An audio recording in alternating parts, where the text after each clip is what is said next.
অমিত মুখার্জির ছেলে। কিন্তু ওই বাচ্চাটাকে এভাবে ওর মুখ বেঁধে রেখেছো কেন বাবা? বসের তাই হুকুম। এইরকম মুখ বাঁধা অবস্থাতে ওকে আপনার বাড়ির কোনো ঘরে তালাবদ্ধ করে আটকে রাখতে হবে। আরে এতটুকু বাচ্চার এত বড় শাস্তি! এর মুখ দেখে যে আমার বুকটা ফেটে যাচ্ছে বাবা। জানি না এর বাবা মা কত কষ্টে দিন কাটাচ্ছে। বাবা বাবা বাবা বাবা, এসব কথা ভেবে এখন আর লাভ কি? এখন আর লাভ কি? যেদিন এই অরণ্যের প্রতিবাদের ভাষা তুমি কেড়ে নিয়ে তুলে দিয়েছে ওই করে ধরতে হবে।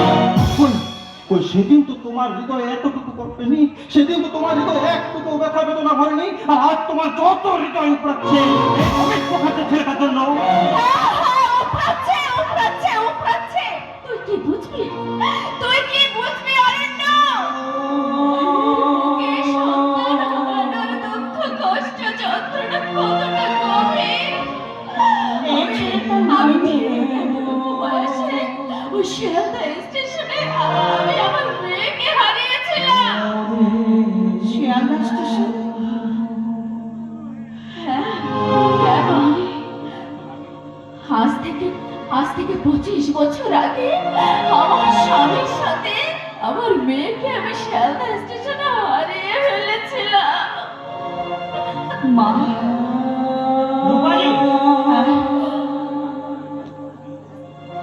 আপনার মায়ের সঙ্গে আমার মায়ের আপনার কি আচ্ছা, 20 বছর আগে আপনার স্বামী কি? হ্যাঁ হ্যাঁ মা, 20 বছর আগে আমরা বাংলাদেশ থেকে এসেছিলাম শিয়ালদা স্টেশনে। সেখানে আমার স্বামী শিশু কন্যাকে নিয়ে খাবারের খোঁজে বাইরে গিয়েছিল, আর আমি এরকম স্টেশনে বসেছিলাম। কিন্তু তখনই আমার জীবনে নেমে আসলো এক বিভীষিকা, ওই নশ্বর। মা চুপ চুপ চুপ, পার তোমার মুখে ওই কথা শুনতে আমার আর ভালো লাগে না মা। এক মিনিট অন্য দেবেন। না না না না না রূপাজি, না না না না, পরে আপনি যত খুশি মায়ের সাথে কথা বলেন, এখন চলুন আমাদের কাজটা করতে দিন। একটু লেট করলো। অলরেডি যে তার বাবা এখানে হাজির হয়েছে, এই তার উপযুক্ত শাস্তি তোমাদের পেতেই হবে। কি ব্যাপার? কি এই, একদম পকেটে হাত দেবে না, হুঁশিয়ার। আর্মস পার করলে কিন্তু আমার বন্দুকের গুলি তোমাকে ঝাঁঝরা করে দেবে।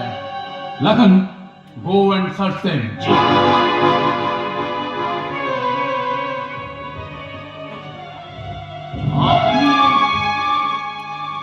আপনি এখানে? I see.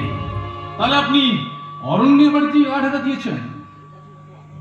আপনি রূপা সিং, খাতওয়ান? রূপা সিং ধাতোয়ান।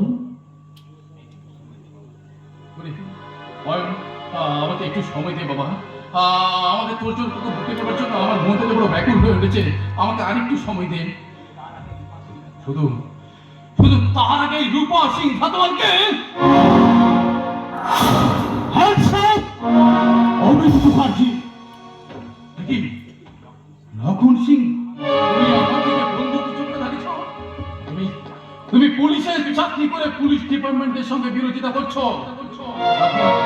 তুমি তো জানো আমি কাউকে কিছু না বলে শুধুমাত্র তোমাকে এই খবরটা জানাজানি হয়ে সবাই জেনে যেত, তাই তোমাকে একমাত্র বিশ্বাস করেছিলাম। তাই তো আপনার লাশটাকে গায়েব করলো। এই পুলিশ ডিপার্টমেন্ট কেউ কিন্তু জানতে পারবে না। জন অরণ্য,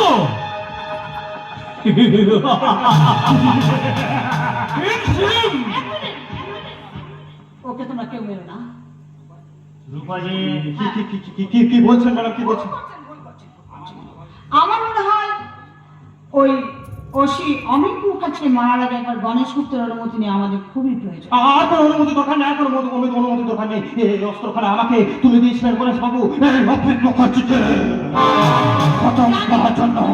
জানি তবু আমাদের দয়ায় যদি ওই অমিত মুখার্জি আর কয়েক ঘন্টা অন্তত বেঁচে থাকতে পারে। হাসুন হাসুন, মনে খুশিতে হাসুন। মনে রাখবেন এই দেশকে বাঁচাতে একটা অমিত মুখার্জি চলে গেল, কিন্তু লক্ষ লক্ষ অমিত মুখার্জি আছে, তারা কিন্তু নিজের কাঁধে সেই দায়িত্ব তুলে নেবে। তো ওই দেশ মাটিকে তোমাদের হাতে বিক্রি হতে দেবে না। আপনার কথা মনে থাকবে। এখন চলো গণেশ গুপ্তের বাড়িতে চলো। মা বাপি না, তুমি ওখানে যেও না, ওখানে তোমায় ধরে ধরে মারবে। অয়ন, জি অয়ন জি, তুমি ভয় পেও না অয়ন। তোমার তোমার মা কি বলতো মনে নেই? তোমার বাবা যে সব ভয়কে জয় করার জন্য এগিয়ে যায়। তুমি তুমি ভয় পেও না অয়ন, তুমি ভয় পেও না। আপনার কাছে একটা রিকোয়েস্ট রূপাজি, দয়া করে আমার ছেলেকে আমার সামনে থেকে নিয়ে যান, নয়তো নয়তো ও আমাকে এখান থেকে যেতে দেবে না। মা শিয়ায় তোমার বাবাকে তুমি যেতে দাও না। ও যে অন্যায় করছে তার শাস্তি থেকে পেতেই হবে। এসব কি বলছো মা? মা ছেলেটা আপনার জিম্মায় রইল। মা আমরা অমিত নিয়ে গণেশ গুপ্তের বাড়িতে যাচ্ছি। যান আপনাদের, যান না বলছি, নিয়ে যাও, নিয়ে যাও।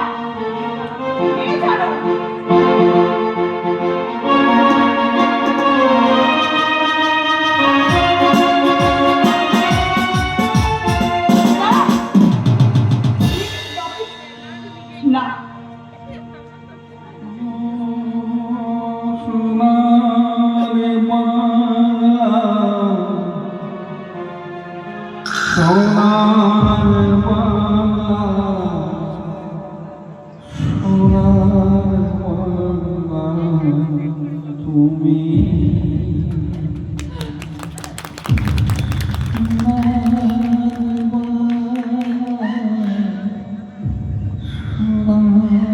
তুমি